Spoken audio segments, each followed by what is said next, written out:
వెళ్ళదండి ఇంకా.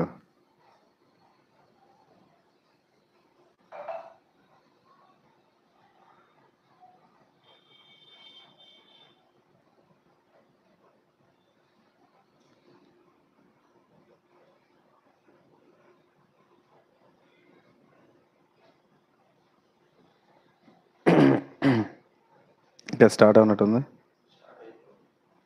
Hello dear students, అందరికీ నమస్కారం. Welcome to our channel biology it's simple now. మ్యూట్లో పెట్టండి.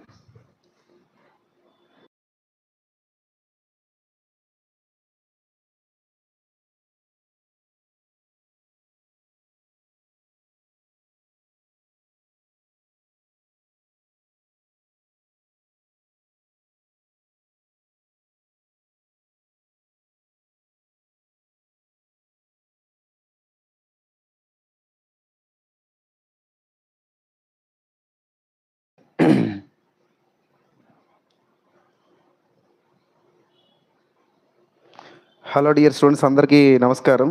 Welcome to our channel biology it's simple now. So లైవ్లో అందరూ లైక్ చేయండి లైవ్ని. ఫస్ట్ ఆఫ్ ఆల్ ఈరోజు లైవ్లో మన ఇంపార్టెంట్ అంశాలని డిస్కస్ చేసే ప్రయత్నం చేద్దాం. ఓకే,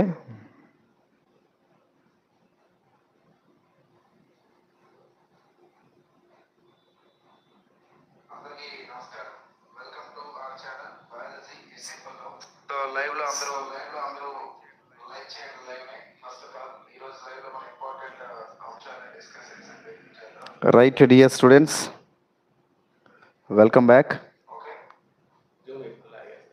జూమ్ మామూలు గురించి పర్లేదు. Live welcome back dear students.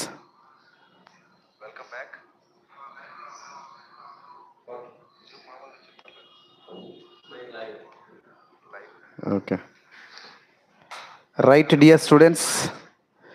So మనకి ఎగ్జామ్ డేట్స్ అనేటివి అనౌన్స్ చేయడం అనేది జరిగింది. అతి దగ్గరలోనే మనందరికీ ఎగ్జామ్స్ అనేవి ఉన్నాయి. రైట్, సో దానికి సంబంధించి మీకు సంబంధించిన డౌట్స్ ఏమైనా ఉంటే తెలుసుకోండి. దాంతోపాటు ఈరోజు ఇంపార్టెంట్ కాన్సెప్ట్స్ని డిస్కస్ చేసే ప్రయత్నం చేద్దాం. Okay,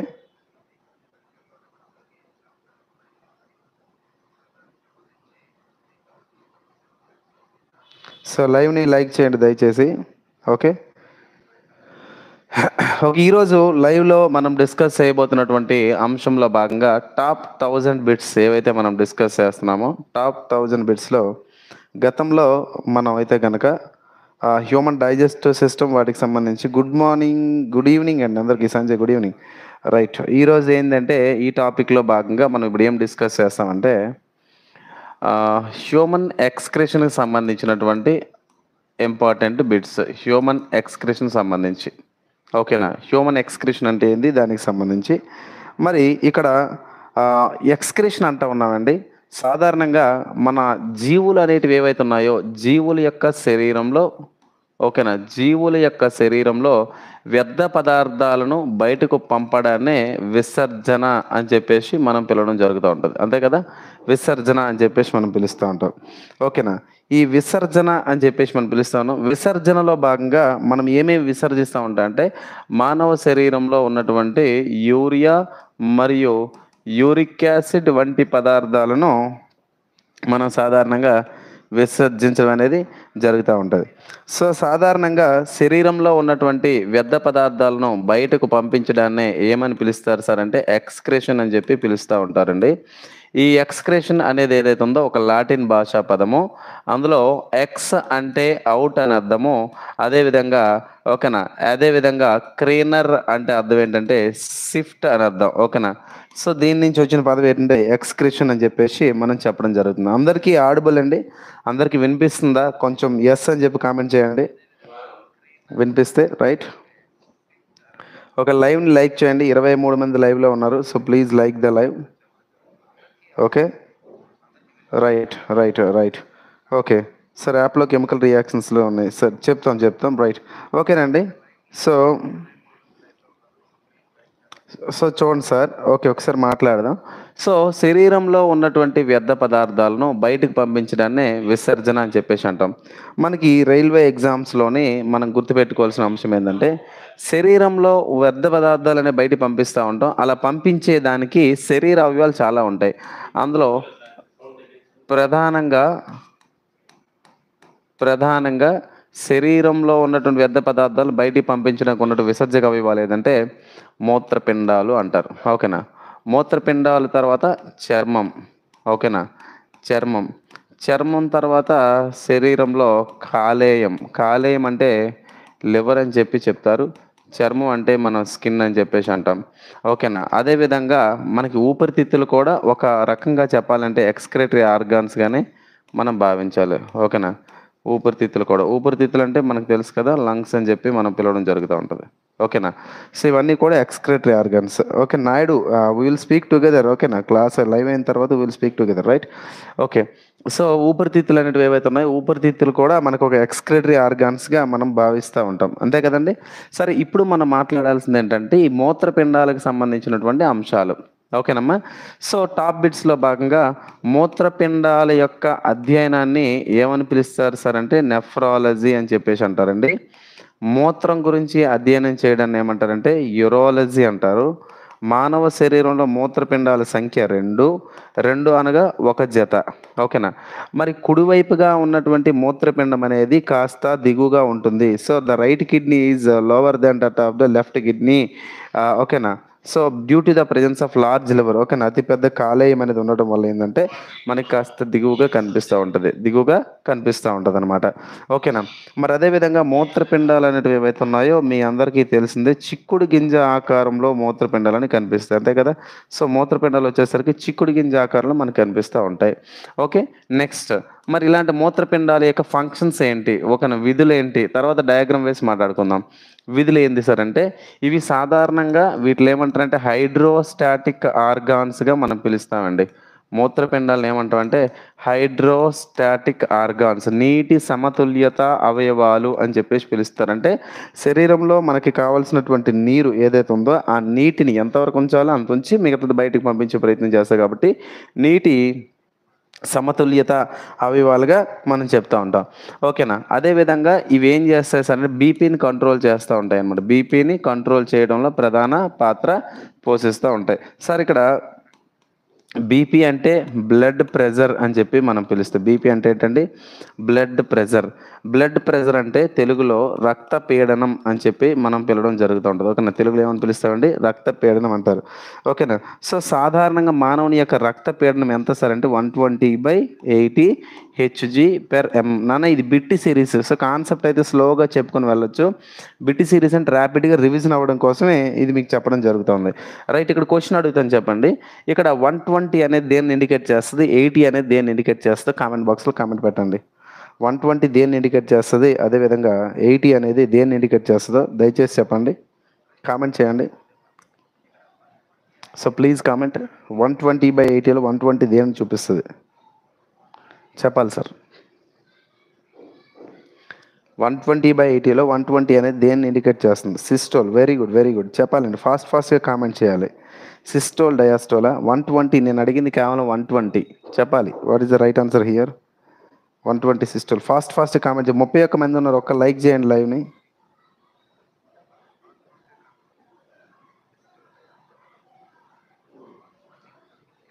so, please give me the reply.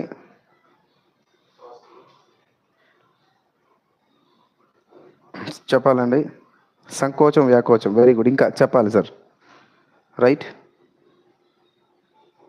So, 120/80 అని చెప్తా ఉన్నాం కదండీ! సో, 120/80లో మనం ఏం మాట్లాడుతాం అంటే 120 అనేది మనం సిస్టోలిక్ ప్రెషర్‌గా చెప్తాము. అదేవిధంగా 80 అనేది వచ్చేసరికి డయాస్టోలిక్ ప్రెషర్‌గా మనం చెప్పడం జరుగుతది. ఓకేనా? డయాస్టోలిక్ ప్రెషర్ అని చెప్పేసి పిలుస్తా ఉంటాం. ఓకేనా? ఇలాంటి బీపీని మెయింటైన్ చేస్తా ఉంటాం. సార్ ఇక్కడ ఇంపార్టెంట్ బీపీని కంట్రోల్ చేస్తదని చెప్పాం మనం. ఒకరు బీపీని కంట్రోల్ చేయడంలోని మూత్రపిండం అనేది ప్రధాన పాత్ర పోషిస్తుంది అని చెప్పేసి మీకు చెప్పడం జరిగింది. అవునా? బీపీని కంట్రోల్ చేయడంలో ప్రధాన పాత్ర పోషిస్తుంది అని చెప్పేసి అన్నాం. సార్ ఇక్కడ ఇంపార్టెంట్ బీపీని ఎలా కంట్రోల్ చేస్తుంది? బీపీని కిడ్నీ అనేది కంట్రోల్ చేయదు. గుర్తుపెట్టుకోండి. కిడ్నీ మీద ఉన్నటువంటి కిడ్నీ మీద ఉన్నటువంటి గ్రంథి ఉంటుంది అనమాట. దాన్ని ఏమంటారంటే ఎడ్రినల్ గ్లాండ్ అని చెప్పేసి పిలుస్తారండి. తెలుగులో వచ్చేసరికి దాన్ని అధివృక్క గ్రంథి అని చెప్పి పిలుస్తూ ఉంటారు. ఏమని పిలుస్తారు? అధివృక్క గ్రంథి అని చెప్పేసి పిలుస్తారు. ఈ అధివృక్క గ్రంథి నుంచి సపరేట్గా ఒక హార్మోన్ వస్తుందండి. దాని పేరు ఏంటి సార్ అంటే ఎడ్రినాలిన్ అని పిలుస్తున్నటువంటి హార్మోన్. ఏదండి? ఎడ్రినాలిన్. ఒక తెలుగులో రాయన అడ్రినాలిన్ అని చెప్పేసి పిలుస్తారు. ఓకేనా? అడ్రినాలిన్. అడ్రినాలిన్ అనేది ఏదైతే ఉందో ఇది సాధారణంగా బ్లడ్ ప్రెషర్ని మెయింటైన్ చేస్తూ ఉంటుంది అనమాట. ఓకే, ఇంకా ఇంపార్టెంట్ పాయింట్ ఏంటంటే కిడ్నీ మీద ఓకేనా మూత్రపిండం మీద ఉన్నటువంటి గ్రంథి ఏదన్నా నేను అధివృక్క గ్రంథి. ఏదండి? మూత్రపిండం మీద ఉన్న గ్రంథి ఏది? అధివృక్క గ్రంథి. మరి ఈ అధివృక్క గ్రంథి అనేది ఏదైతే ఉందో అధివృక్క గ్రంథిలో పై భాగాన్ని ఏమంటారంటే వల్కల భాగం అంటారు. ఓకేనా? అధివృక్క గ్రంథి ఏదైతే పై భాగం ఉందో దాన్ని వల్కల భాగం అంటారు. సో దాన్ని ఇంగ్లీష్లో cortex region of the adrenal gland అంటారు. ఓకేనా? సో అధివృక్క గ్రంథి అనేది ఏదైతే ఉందో అధివృక్క గ్రంథి పై భాగం ఏదైతే ఉందో దాన్ని మనం వల్కల భాగం అంటారు. ఈ భాగం నుంచి ప్రత్యేకంగా ఒక ప్రోటీన్ కమ్ హార్మోన్ వస్తూ ఉంటుంది. సో ఆ ప్రోటీన్ ఏంటి సార్ అంటే ఎరిథ్రోపాయిటిన్ అని చెప్పేసి పిలుస్తారు. ఓకేనా? ఎరిథ్రోపాయిటిన్ అని చెప్పి మనం పిలవడం జరుగుతూ ఉంది. ఓకేనమ్మా? సో ఎరిథ్రోపాయిటిన్ అంటున్నాం కదా. సో తెలుగులో రాస్తాను చూడండి ఇక్కడ ఎరిథ్రోపాయిటిన్. So erythropoietin. ఓకేనా? ఎరిథ్రోపాయిటిన్ అని పిలుస్తున్నటువంటిది ఏదైతే ఉందో ఈ ఎరిథ్రోపాయిటిన్ అనేది ఓకేనా సాధారణంగా రక్తంలో అంటే ఎముకలు అనేటివి ఏవైతే ఉన్నాయో ఎముకల్లో రిలీజ్ అవ్వడం జరుగుతూ ఉంటుంది అనమాట. ఎరిథ్రోపాయిటిన్ పిలుస్తున్న ప్రోటీన్ ఏదైతే ఉందో ఎక్కడ రిలీజ్ సార్ అంటే ఎముక మధ్య కాదు ఎముక మధ్యలో రిలీజ్ అవ్వడం జరుగుతూ ఉంటుంది. ఓకేనా? ఎముక మధ్యలో రిలీజ్ అవ్వడం అనేది జరుగుతూ ఉంటుంది కదా. ఇది రిలీజ్ అయ్యి ఏం చేస్తుందంటే సాధారణంగా రక్తంలో ఉన్నటువంటి కణాలు ఏంటి? ఆర్బీసీ, డబ్ల్యూబీసీ, తర్వాత ఏంటి? ప్లేట్లెట్. ఈ మూడే కదమ్మా, ఈ మూడే కదా. ఓకేనా? RBC, WBC, platelet. మరి ఇక్కడ ఉన్నటువంటి ఆర్బీసీ అనేది ఏదైతే ఉందో ఆర్బీసీని మనం ఏమని పిలుస్తామంటే రెడ్ బ్లడ్ సెల్ అని చెప్పి పిలుస్తామంట. ఏమని పిలుస్తాం? Red blood cell. ఓకేనా? రెడ్ బ్లడ్ సెల్ లేదా దీనికే ఇంకో పేరెంట్స్ అంటే ఎరిథ్రోసైట్. ఇప్పుడు క్వశ్చన్ అడుగుతాను చెప్పండి. ఎర్ర రక్త కణం యొక్క జీవితకాలం ఎంత? ఎర్ర రక్త కణం యొక్క జీవితకాలం ఎస్ఎస్సి జీడి లేదా గ్రూప్ డి స్థాయిలో అడిగే బిట్స్. ఓకేనా? ఎర్ర రక్త కణం యొక్క జీవితకాలం ఎంత? ప్లీజ్ కామెంట్ చేయండి. లైక్ చేయండి సార్. 45 మెంబర్స్ ఉన్నారు, మీరు లైక్ చేయండి.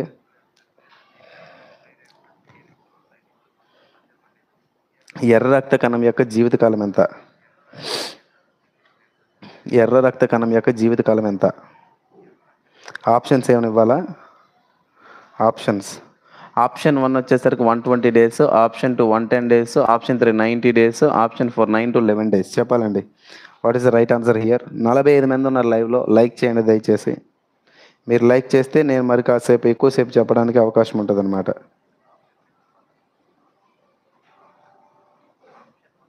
సార్ చెప్పాలండి.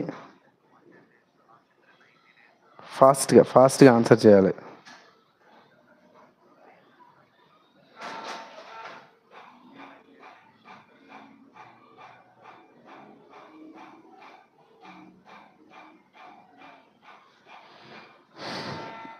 సో రైట్ ఆన్సర్ చెప్పాలండి. రైట్ ఆన్సర్ చెప్పాలి.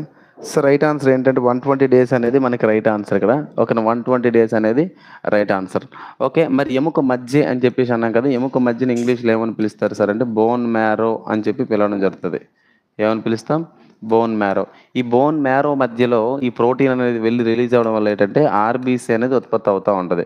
ఆర్బీసీ యొక్క ఉత్పత్తిని ఏమని పిలుస్తారు సార్ అంటే ఎరిథ్రోపాయిసిస్ అని చెప్పేసి పిలుస్తూ ఉంటారు.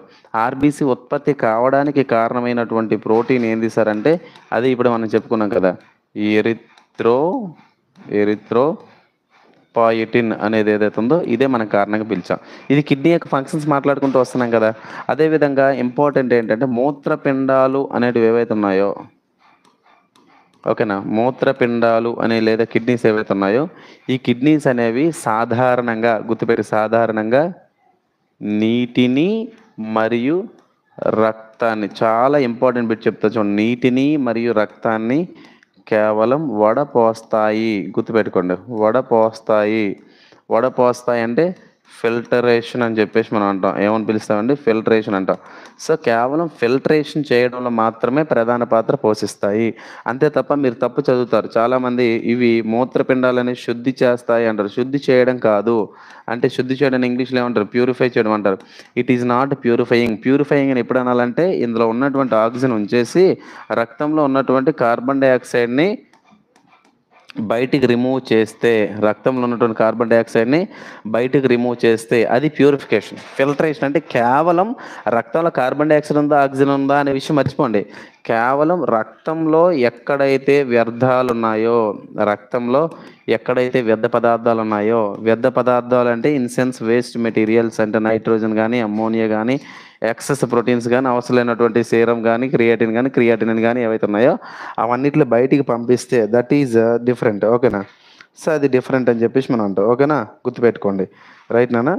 నెక్స్ట్‌కి వెళ్దామా? నెక్స్ట్ క్వెషన్‌కి వెళ్దాం. ఓకేనా? రైట్, నెక్స్ట్ కాన్సెప్ట్‌కి వెళ్దాం. రైట్.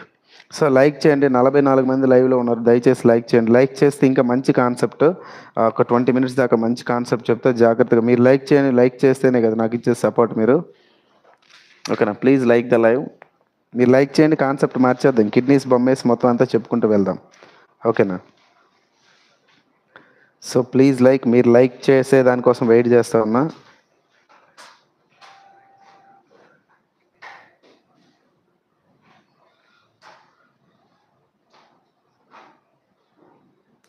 ఓకే.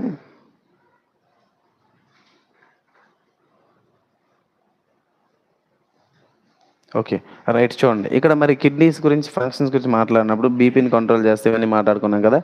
ప్రోటీన్ కూడా ఇస్తాయని చెప్పుకున్నాం కదా!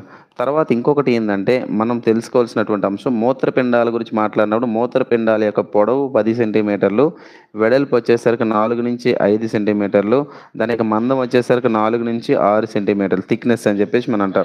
ఓకేనా? కిడ్నీస్ యొక్క అధ్యయనాన్ని మనం ఏమని పిలుస్తామండి? కిడ్నీస్ యొక్క అధ్యయనాన్ని మనం ఏమని పిలుస్తా ఉన్నాం సార్ అంటే నెఫ్రాలజీ అని చెప్పేసి మనం పిలుస్తా ఉన్నాం. ఇది గుర్తుపెట్టుకోండి. ఓకేనా? రైట్. మరి శరీరంలో ఉన్న వ్యర్థ పదార్థాలు బయటికి పంపించడమే విసర్జన అని చెప్పేసి అన్నాం. మరి ఇలాంటి మూత్రపిండాల యొక్క డయాగ్రామ్ వేసే ప్రయత్నం చేద్దాం. ఓకేనమ్మా? So, diagram. Okay. Right. So, మూత్రపిండాలు అనబడేవి ఏవైతే ఉన్నాయో, ఓకేనా?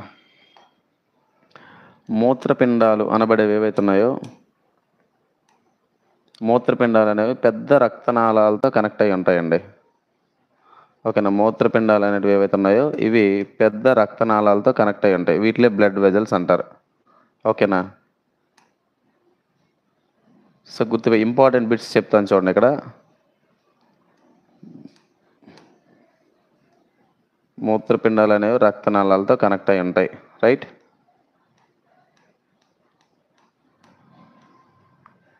ఓకేనమ్మా? సో, మీకు చెప్పాను. ఇప్పుడు నాకు రైట్ ఆన్సర్ చెప్పండి. కుడివైపు ఉన్నటువంటి మూత్రపిండం దిగువగా ఉంటదా? ఎడమ వైపు ఉన్నటువంటి మూత్రపిండం దిగువగా ఉంటదా? సో, నాకు చెప్పాలి. కుడివైపు ఉన్నటువంటి మూత్రపిండం దిగువగా ఉంటుంది. ఎడమ వైపు ఉన్నటువంటి మూత్రపిండం దిగువగా ఉంటుంది. సో, చెప్పాలండి.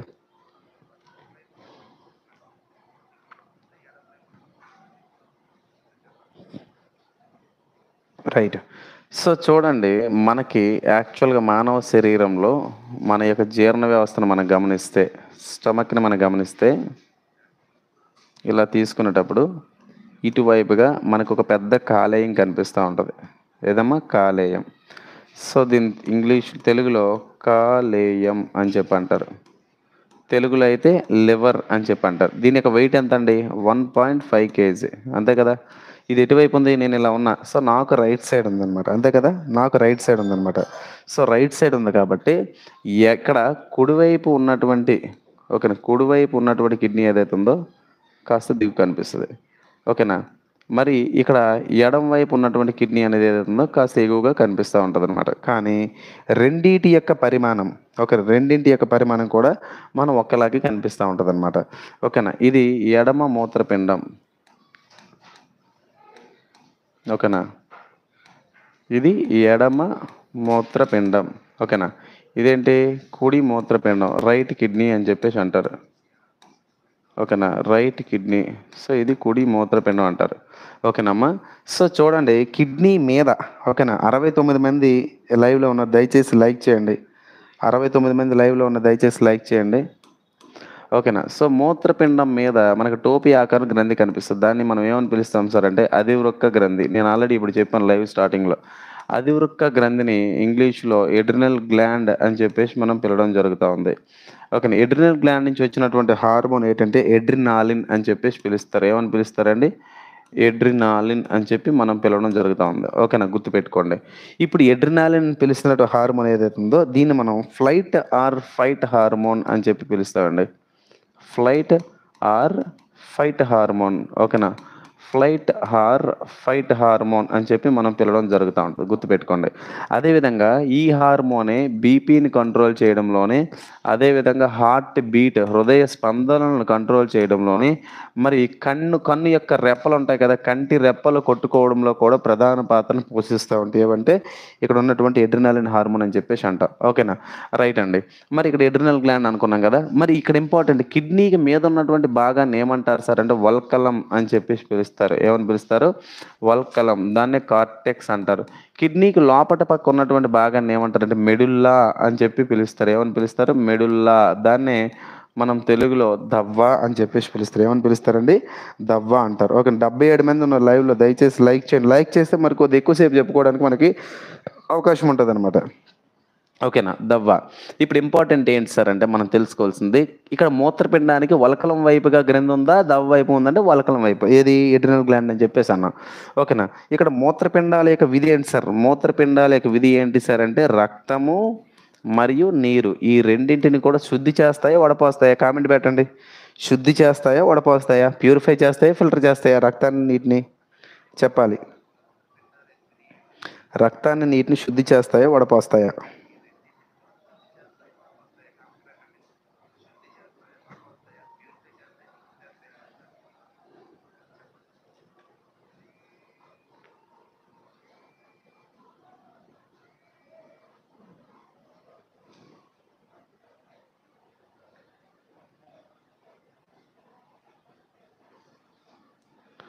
సో రైట్ ఆన్సర్ చెప్పండి. సో ఏం చేస్తాయి సార్ అంటే ఇక్కడ చూడండి, ఏం చేస్తాయి సార్ అంటే ఈ రెండింటిని ఫిల్టర్ చేస్తే వడపోత అనేది జరుగుతూ ఉంటుంది. ఏం జరుగుతుంది? వడపోత అనేది జరుగుతూ ఉంటుంది. ఓకేనా, గుర్తుపెట్టుకోండి. ఇక్కడ ఇంపార్టెంట్ ఏంటంటే మూత్రపిండంలోనికి ఒక రక్తాన్ని తీసుకుపోయే ఒక పైపు, మళ్ళీ తీసుకొచ్చి ఒక పైపు కనిపిస్తూ ఉంటాయి అన్నమాట. ఓకేనా. సో ఇట్లా లోపలికి పోయేది ఏదైతే ఉందో, లోపలికి పోయేదాన్ని ఏమని పిలుస్తారు సార్ అంటే లోపలికి పోయేదాన్ని రేనల్ ఆర్టరీ అని చెప్పి పిలుస్తారు. ఏమని పిలుస్తారండి? రేనల్ ఆర్టరీ అని చెప్పి పిలుస్తారు. ఏమని పిలుస్తారు? Renal artery. రేనల్ ఆర్టరీ లేదా దీన్నే వృక్క ధమని అని చెప్పి పిలుస్తారు. ఏమని పిలుస్తారండి? వృక్క ధమని అంటారు. ఓకేనా, గుర్తుపెట్టుకోండి, వృక్క ధమని. అదేవిధంగా ఇంకొకటి ఉంది కదా, దీన్ని ఏమంటారంటే వృక్క సిర అని చెప్పేసి పిలుస్తారు సార్. ఏమని పిలుస్తారండి? వృక్క సిర. సో దీన్నే రేనల్ వెయిన్ అని చెప్పేసి పిలుస్తారు. చాలా ఇంపార్టెంట్. ఓకేనా, చాలా చాలా చాలా ఇంపార్టెంట్ అండి. ఓకేనా. సో ఇంపార్టెంట్ కాన్సెప్ట్ ఏంటో చెప్తాను, జాగ్రత్త వినండి. ఓకే, ఇక్కడ మనకి మూత్రపిండాలకి మీకు అందరికీ తెలుసు ధమని అని చెప్పేసి అంటారు, తెలుసు కదా ధమని. ధమని అంటే ఇంగ్లీష్లో ఆర్టరీ అని చెప్పేసి అంటారు. ఏమంటారండి? ఆర్టరీ. చూడండి ఇక్కడ హృదయం దగ్గర నుండి, ఓకేనా, ఎక్కడి నుంచి అండి? హృదయం దగ్గర నుండి మంచి రక్తాన్ని, గుర్తుపెట్టుకోండి, హృదయం దగ్గర నుంచి హార్ట్ దగ్గర నుంచి మంచి రక్తము అంటే ప్యూర్ బ్లడ్ అని చెప్పేసి అంటారు. మంచి రక్తాన్ని సాధారణంగా హృదయం దగ్గర నుంచి బాడీ పార్ట్స్కి తీసుకువెళ్ళడానికి ఉపయోగపడే స్ట్రక్చర్ ఏంటి అంటే కనుక ఆర్టరీ. ఓకేనా, అదే ధమని. ఇప్పుడు నేనేమంటున్నా, హృదయం దగ్గర నుంచి, ఓకేనా, హృదయం దగ్గర నుంచి మంచి రక్తమే. మంచి రక్తం అంటే ఏంటి? రక్తంలో హీమోగ్లోబిన్ ఉండాలి, ఆక్సిజన్ ఉండాలి. అంటే సింపుల్గా చెప్పాలంటే HbO2 ఉండాలి.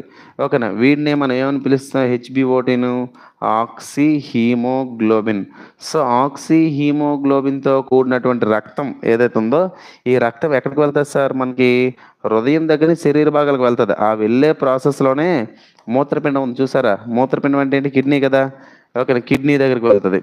కిడ్నీ దగ్గరికి వెళ్ళి కిడ్నీకి ఏం చెప్తుందంటే, అమ్మ నా దగ్గర, ఓకేనా, ఆక్సిజన్తో కూడినటువంటి మంచి రక్తమే ఉంది, కానీ నా దగ్గర అమ్మోనియా, అదేవిధంగా నైట్రోజన్ సంబంధిత పదార్థాలు, నాకు అవసరం లేనటువంటి కొన్ని విటమిన్లు, మరికొన్ని సో అండ్ సో ఇలా వ్యర్థ పదార్థాలు ఉన్నాయి, వీటిలన్నిటిని తీసేసాయి అని చెప్పేసి ఏం చేస్తుందంటే ఆర్టరీ ద్వారా పంపిస్తుంది. ఇప్పుడు సార్ దీని నుంచి క్వశ్చన్ ఎలా అడిగే అవకాశాలు ఉంది సార్ అంటే, క్వశ్చన్ ఏమంటాడంటే ఇప్పుడు మూత్రపిండానికి రక్తాన్ని తీసుకువెళ్ళే రక్తనాళం పేరేంటి అని అడిగితే చాలామంది తప్పు చెప్తారు. మూత్రపిండం అంటే బయాలజీ సార్ వ్యర్థ పదార్థాలు ఇవన్నీ చెప్పారు కదా! మరి వ్యర్థ పదార్థాలు అంటే సిరలు అవుతాయి కదా! ధమనులు అవ్వవు కదా అంటారు. నేను ఆల్రెడీ మీకు చెప్పాను. ఇక్కడ ధమని అయినప్పటికి కూడా ఆ వ్యర్థ పదార్థాలు తీసుకువెళ్తది. అంటే మూత్రపిండానికి శుద్ధి చేయడానికి రక్తాన్ని వ్యర్థాలతో కూడినటువంటి రక్తాన్ని అంటే వేస్ట్ మెటీరియల్స్‌తో కూడినటువంటి రక్తాన్ని తీసుకువెళ్తున్నటువంటి రక్తనాళం ఏదంటే రీనల్ ఆర్టరీ. ఏదండి? Renal artery. అర్థమైందా అందరికి? Renal artery. రీనల్ ఆర్టరీ అంటే తెలుగులో ఏమంటారు? వృక్క ధమని అని చెప్పి పిలుస్తారు. ఏమని పిలుస్తారండి? వృక్క ధమని అని చెప్పేసి పిలవడం జరుగుతూ ఉంటుంది. ఓకేనా? గుర్తుపెట్టుకోండి. తర్వాత ప్యూరిఫై అయిపోయిన తర్వాత వచ్చేది ఏదంటే వృక్క సిర. అది మరి రివర్స్ రీనల్ వెయిన్ అని చెప్పేసి అంటారు. రైట్? మరి మూత్రపిండాల దగ్గర ప్యూరిఫై అయినటువంటి ఈ ఏవైతే మంచి మెటీరియల్స్ లోపలికి పోతే వ్యర్థ పదార్థాలు తీసుకురావడానికి ఉన్నటువంటి నిర్మాణాలు ఏంటి? వీటిలో ఏమంటారు సార్ అంటే మూత్రనాళాలు అని చెప్పేసి అంటారు. ఏమంటారండి? మూత్రనాళాలు. దాన్నే మనం తెలుగులో యురేటర్స్ అని చెప్పి ఇంగ్లీష్‌లో యురేటర్స్ అని చెప్పేసి పిలుస్తాం. ఇక్కడ ఇంపార్టెంట్ ఏంటంటే యురేటర్స్ వచ్చేసరికి 30 సెంటీమీటర్ల పొడవు అనేది మనకు కనిపిస్తాయి. ఎంత కనిపిస్తాయండి? 30 సెంటీమీటర్ల పొడవు అనేది మనకు కనిపిస్తూ ఉంటది. ఓకేనా? గుర్తుపెట్టుకోండి. సార్ ఇక్కడ ఇంపార్టెంట్ ఏంటంటే శరీరంలో మూత్ర విసర్జక వ్యవస్థలో ఉన్నటువంటి మూత్రనాళాలు లేదా యురేటర్స్ అనేటివి ఏవైతే ఉన్నాయో ఇవి పెరిస్టాలిక్ మూవ్‌మెంట్స్‌ని చూపిస్తాయి. అది ఇంపార్టెంట్. దేన్ని చూపిస్తాయండి? పెరిస్టాలిక్ మూవ్‌మెంట్స్ చూపిస్తాయి. సో, గుర్తుపెట్టుకోండి. ఇవి ఏం చూపిస్తాయంటే పెరిస్టాలిక్ మూవ్‌మెంట్స్. ఓకేనా? సో, దేన్ని చూపిస్తాయంటే పెరిస్టాలిక్ మూవ్‌మెంట్స్‌ని చూపిస్తా ఉంటాయి. పెరిస్టాలిక్ చలనాలు. అంటే యూరిన్ పోసేటప్పుడు ఒకేసారి రాదు చూడండి కుళాయి దారలాగా. ఎలా వస్తది? కొంచెం వస్తది. దానికి కారణం ఏంటంటే పెరిస్టాలిక్ మూవ్‌మెంట్స్. మరి ఇక్కడ మూత్రపిండాల దగ్గర నుంచి వచ్చినటువంటి ఈ వ్యర్థ పదార్థాలు ఏవైతే ఉన్నాయో ఎక్కడ స్టోర్ అవుతాయంటే ఇగోండి ఈ బ్లాడర్‌లో స్టోర్ అవుద్ది. దీని పేరేంటంటే యూరినరీ బ్లాడర్ అని చెప్పేసి పిలుస్తారు. ఏమని పిలుస్తారండి? యూరినరీ బ్లాడర్ అని చెప్పేసి మనం పిలుస్తా ఉంటాం. ఇంపార్టెంట్ బిట్స్ చెప్తాను చూడండి. ఒక రోజులో ఎంత యూరిన్ పోస్తాం సార్ అంటే ఒక రోజులో ఎంత పోస్తాం అంటే 1.5 లీటర్ పోస్తాం. ఒకేసారి యూరిన్ పోసేదానికి వెళ్తాం కదా! దాన్ని ఏమంటారంటే విసర్జన అంటాం. ఒకసారి యూరిన్ ఎళ్ళి పోసేస్తాం కదా! దాన్ని ఏమని పిలుస్తామంటే విసర్జన అంటారు. సో, దాన్నే మనం ఏమంటామంటే అర్జ్ ఆఫ్ మిక్చరేషన్ అని చెప్పేసి పిలుస్తాం. ఏమని పిలుస్తామండి? అర్జ్ ఆఫ్ మిక్చరేషన్ వాల్యూ ఎంతంటే మనకిక్కడ 3-400. ఒక రోజులో ఎంత పోస్తాం సార్ అంటే 1.5 లీటర్ యూరిన్ అనేది పోస్తా ఉంటాం. ఓకేనా?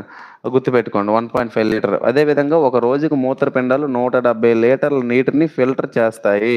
మరంత వాటర్ లేదు కదా సార్ బాడీలో అంటే నువ్వెంత తీసుకుంటావో అది సైక్లింగ్ చేస్తూ 170 లీటర్లు అవుతాయి. అందులో 168.5 లీటర్లు అంటే ఫర్ ఎగ్జాంపుల్ 1 లీటర్ తీసుకో. అందులోని 1 లీటర్‌ని మీరు 170%తో కంపేర్ చేసుకోండి. అందులో 168.5% బాడీలో ఉండిపోద్ది. ఇక్కడ నేను చెప్పినటువంటి 1.5 లీటర్ ఏదైతే ఉందో ఇది యూరిన్ రూపంలో బయటికి రావడం అనేది జరుగుతా ఉంటదనమాట. అర్థమైందా అందరికి? 81 మంది ఉన్నారు. ఈ లైవ్‌ని కంటిన్యూ చేయాలి అంటే 81 మంది లైక్ చేయండి. లేదు అంటే మరొక 10 మినిట్స్‌లో కంప్లీట్ చేస్తా. నాకు మళ్ళా మీకు రేపటి కోసం నేను వీడియో రెడీ చేసుకోవాలి. సో, నాకు కూడా వర్క్ ఉంది. దయచేసి please respond.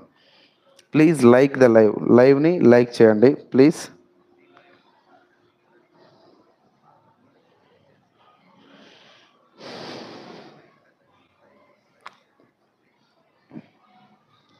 Please sir like చేయాలి.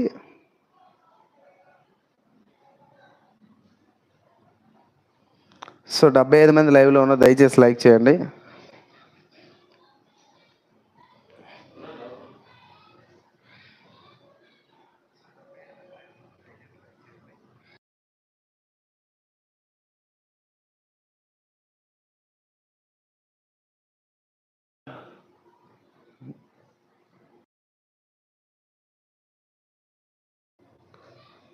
సో, లైవ్‌ని లైక్ చేయండి. 68 మంది ఉన్నారు. దయచేసి లైక్ చేయండి.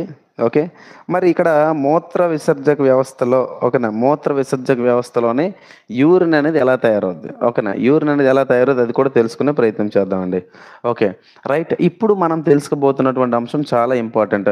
మరి అన్నిటికన్నా smallest unit of the kidney అంటే మూత్రపిండంకి సంబంధించి క్రియాత్మకమైన ఓకేనా? మూత్రపిండంకి సంబంధించి క్రియాత్మకమైన మరియు నిర్మాణాత్మకమైనటువంటి ప్రమాణం. క్రియాత్మకమైన మరియు నిర్మాణాత్మకమైన దాన్నే స్ట్రక్చరల్